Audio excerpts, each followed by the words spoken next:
तो आज हम शुरू करेंगे properties of gases and gas laws. हमारा सेकंड लेक्चर था वो सोल्यूशन एंड मिक्सचर पे था। आज गैसेस एंड गैस लॉस के बारे में डिस्कस करेंगे। Chemistry for government exams specially for RRB and SSC. ठीक है। तो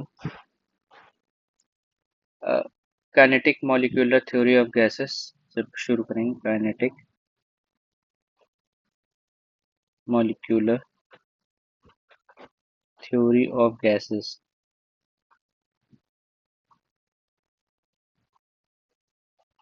मैं रोज़ कहता हूँ कि आप मेरे साथ रेगुलर नोट्स बनाते रहें, क्योंकि मैं लिख रहा हूँ आप भी लिखिए। इससे क्या होगा, नोट्स बन जाएंगे आपकी भी, और रिवीजन में इजी भी रहेगा आपको। ठीक है। तो the total kinetic energy of gas remains unchanged during collision. ये सब नोट पॉइंट्स हैं, इसे याद एज अ पॉइंट ही याद रखना पड़ेगा कि जो टोटल काइनेटिक एनर्जी होती है of gas remains unchanged during collision. Intermolecular intermolecular attractive force is negligible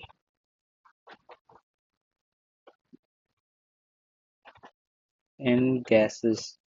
जो फोर्स ऑफ अट्रैक्शन होता है वो गैसेस में ऑलमोस्ट नेग्लिजिबल या जीरो के पास होता है। ठीक है। तभी गैस जो होती है वो रैंडम मोशन प्रोवोक करती है कि एक डब्बे में भर दिया तो वो, जैसे फॉर एन एग्जांपल, एक डब्बे में भर दिया गैस को, तो यहाँ यहाँ यहाँ यहाँ यहाँ यहाँ यहाँ रैंडम जो होते हैं, रैंडम मोशन करके पूरे उसमें भर जाएगा, पूरे बॉक्स में।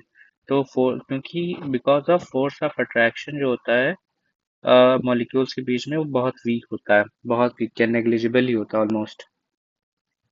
तो बॉयल्स लॉ के बारे में डिस्कस करेंगे।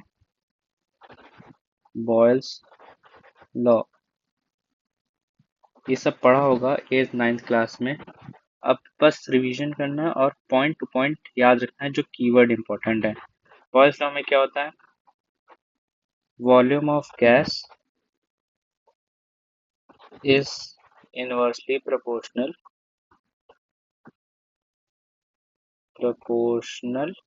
To pressure. बट इसमें एक कंडीशन होगी कि टेम्परेचर कांस्टेंट रहेगा। क्या बॉयल्स लॉ क्या बताता है, volume is inversely proportional to pressure, जिसमें टेम्परेचर कांस्टेंट रहेगा तभी ये लॉ लगेगा। ठीक। ये कंडीशन याद रखना बहुत इंपॉर्टेंट है। इसी से एक फॉर्मूला बनता है V1 P1। जनरली से लोग याद रखते हैं P1 V1 equal to P2 V2। इसी से ये फॉर्मूला बना है, बॉयल्स लॉ से। ठीक है। कभी अगर पूछ लिया जाए कि P1 V1 equal to P2 V2 ये किस लॉ पे बेस्ड है, तो बॉयल्स लॉ पे बेस्ड है, जिसमें टेम्परेचर कांस्टेंट रहता है and pressure volume is inversely proportional to pressure. फिर चार्ल्स लॉ के बारे में डिस्कस करेंगे। Charles law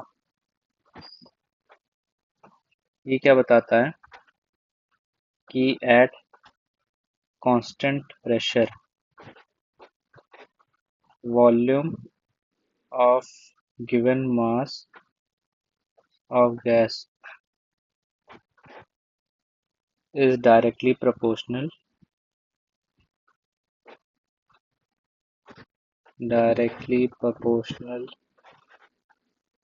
to absolute।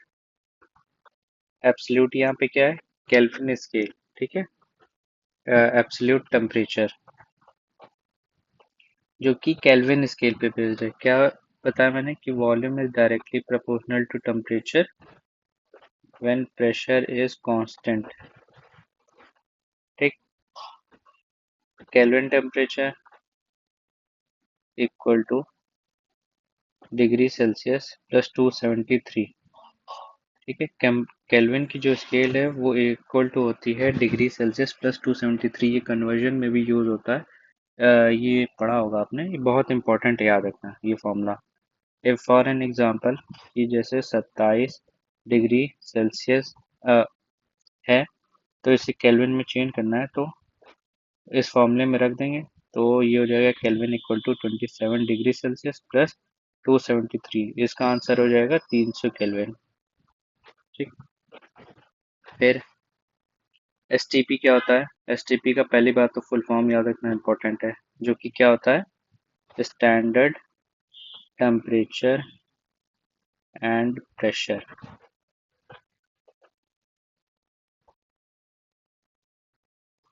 Standard temperature pressure, temperature जो होता है वो होता है 0 डिग्री सेल्सियस और 273 केल्विन, और प्रेशर इक्वल टू एक एटमॉस्फेरिक प्रेशर और 760 mm of mercury. Ideal gas equation,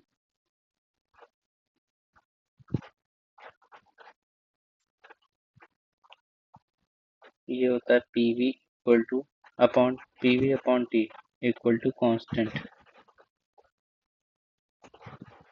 इससे फॉर्मूला बनता है P1V1 upon T1 equal to P2V2 upon T2।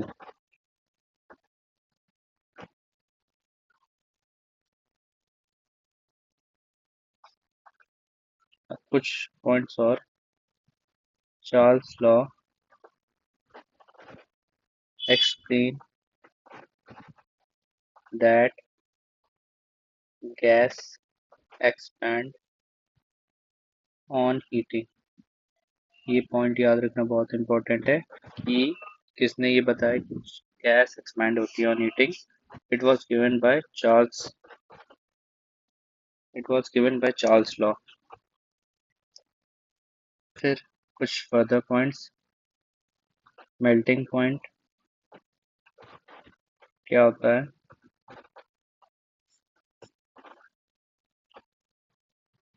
Temperature at which solid melts।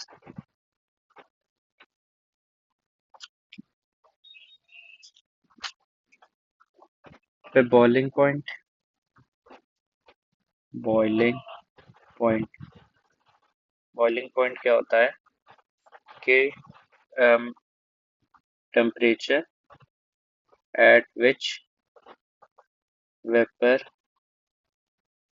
pressure of boiling liquid equals to atmospheric pressure।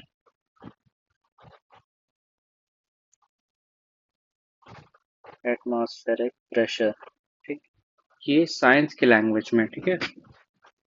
नहीं तो boiling point आपको पता ही होगा कि at that temperature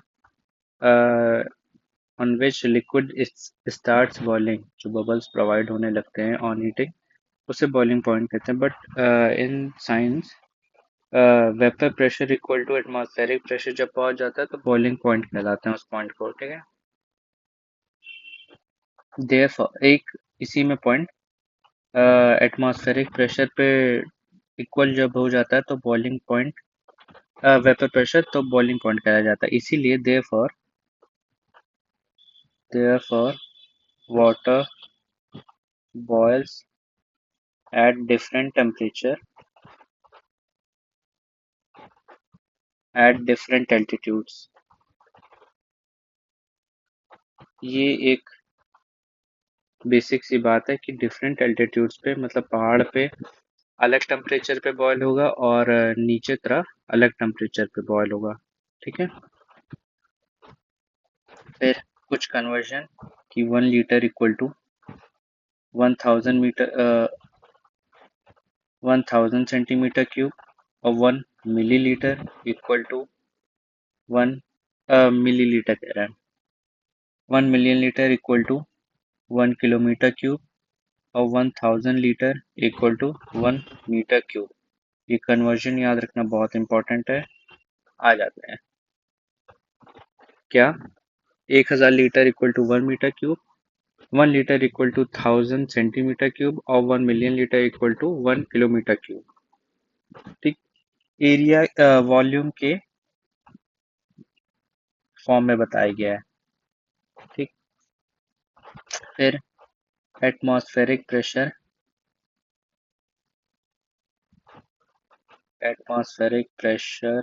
equal to 1 atm equal to 1.01325 into 10 to the power of 5 pascal अगर pascal में पूछा जाए।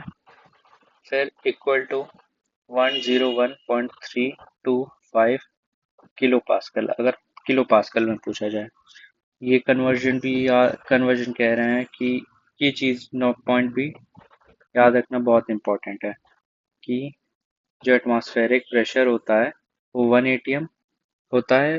अगर पास्कल में पूछे तो 1.01, कम से कम 3 डेसिमल तक तो याद रखना इम्पोर्टेंट है। 1.013 into 10 to the power of 5 pascal, जिसे किलो पास्कल में करेंगे तो 101.325 किलो पास्कल हो जाएगा। ठीक। फिर ऊपर तो बताया था कि 1 atm और 760 mm ऑफ Hg होता है। ठीक है।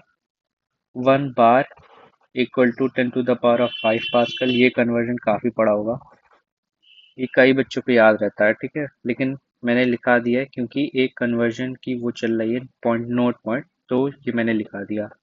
फिर डिग्री सेल्सियस से फ़ारेनहाइट में कन्वर्जन करना हो तो उसका फॉर्मूला क्या है? Degree Celsius equal to Fahrenheit -32 5/9। ठीक। और अगर फ़ारेनहाइट से डिग्री सेल्सियस में जाना हो तो Fahrenheit equal to 9/5 degree Celsius plus 32। ठीक। ये फॉर्मूला याद रखना बहुत इंपॉर्टेंट है।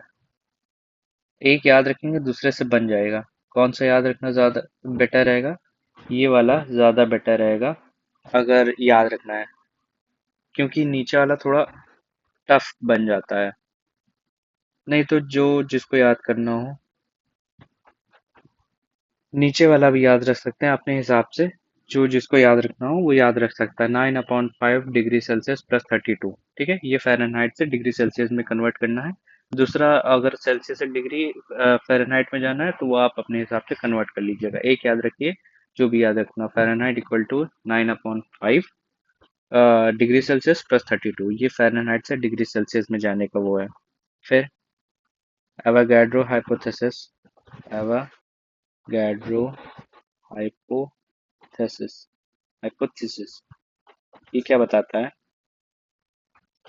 कि the number 6.023 into 10 to the power of 23 is called Avogadro constant। मैं उतना पॉइंट लिखा रहा हूँ जितना इम्पोर्टेंट है पेपर के लिए। ये नंबर जो है ये इम्पोर्टेंट है। एवोगाड्रो नंबर कितना होता है? 6.023 into 10 to the power of 23। ये याद रखना बहुत इम्पोर्टेंट है। ठीक। It makes up a mole of gas whose is volume is 22.4 litre at NTP। ठीक। कितने मोल ऑफ गैसेस को इक्वल करता है? 22.4 litre at NTP, normal temperature pressure. ठीक। फिर आइडियल गैस क्या होती है? सबको पता होगा। आइडियल गैस होती है obeys Boyle's law, Charles law and Avogadro law. अब मैंने एवोगाड्रो लॉ तो बताया नहीं क्या होता है। एवोगाड्रो क्या क्या होता है कि अंडर सेम कंडीशन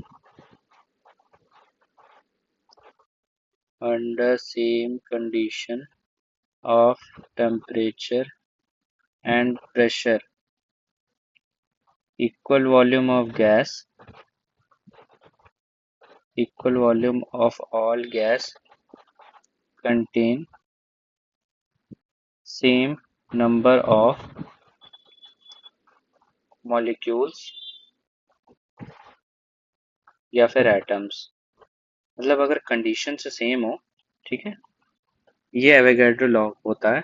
लिख देता हूँ एवोगैड्रो लॉ।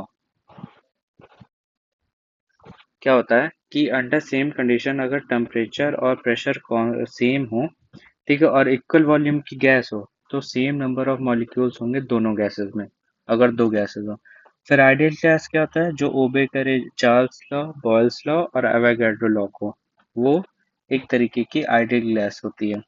फिर आइडियल गैस का formula P1V1 upon T1 equal to P2V2 upon T2।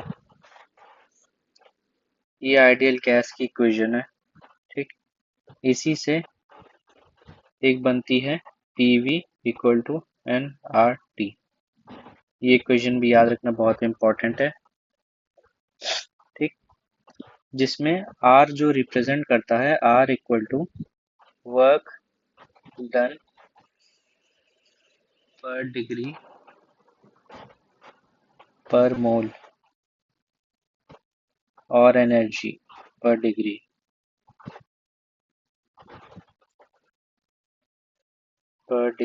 पर मोल और एनर्जी पर डिग्री पर मोल, ठीक है। जिसकी R की वैल्यू जो होती है वो होती है 0.0821 लीटर एट ATM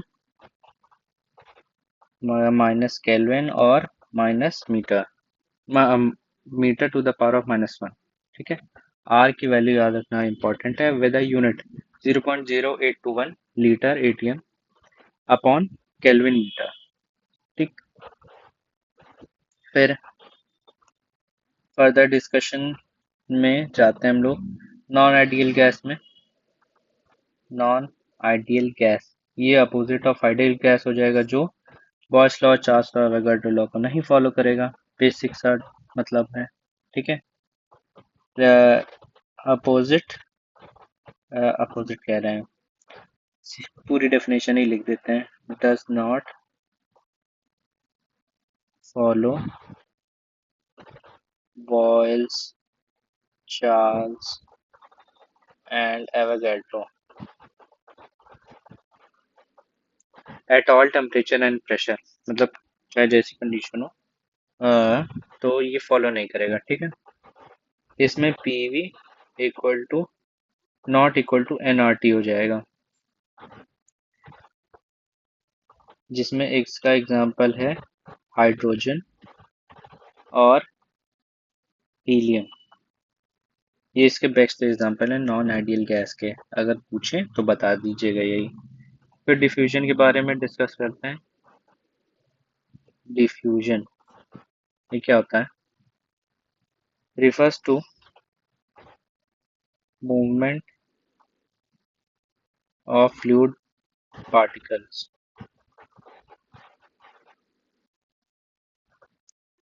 अब फ्लूइड में कौन कौन क्या क्या आता है? दैट इज फ्लूइड, फ्लूइड कह रहे हैं, liquid and gas. Liquid and gas एक तरीके की फ्लूइड है, और ये मैंने पहली क्लास में भी बताया था, ठीक। आप जाके देख सकते हैं, मेरे चैनल पे प्लेलिस्ट बनी उसी पे, ठीक है। फिर from region of high concentration to region of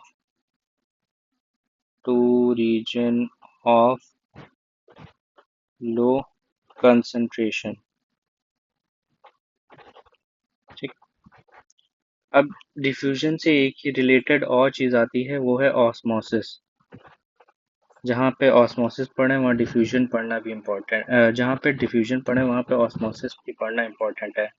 special type of diffusion होता है, special type of diffusion.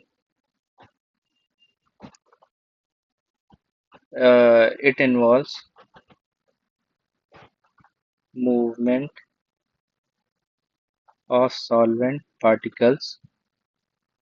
Solvent solute क्या था ये मैंने सेकेंड क्लास में बताया, आप चेक कर सकते हैं मेरे यूट्यूब चैनल पे, सेकेंड वीडियो केमिस्ट्री का, ठीक है। Involves movement of solvent particles only across a membrane, only across a membrane from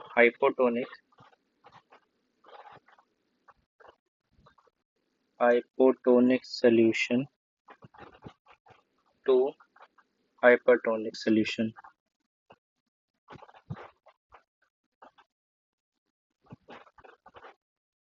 अगर बेसिक लैंग्वेज में बात करें, इजी लैंग्वेज में, that is from solution of low concentration